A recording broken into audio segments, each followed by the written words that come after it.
Hace calorín, ¿eh? ¿Qué tal?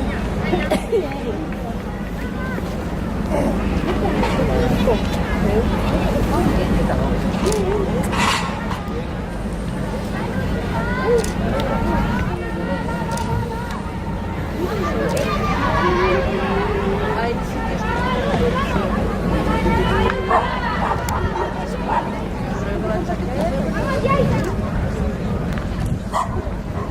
Matucas.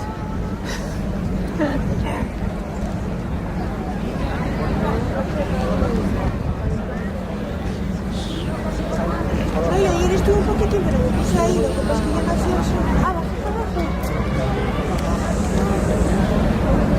No, y a ver, luego... Porque yo marché, yo estuve aquí sentada hasta que se desconectó el sonido un poquitín, pero nada.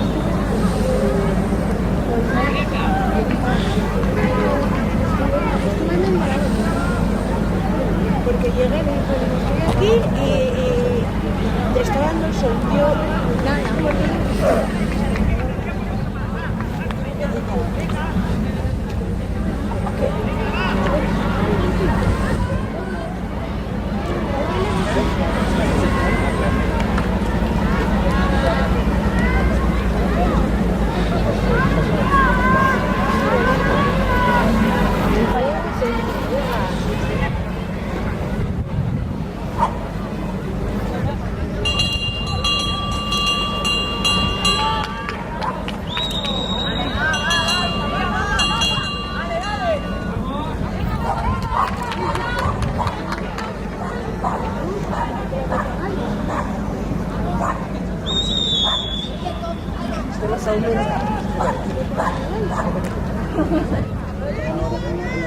Bueno, la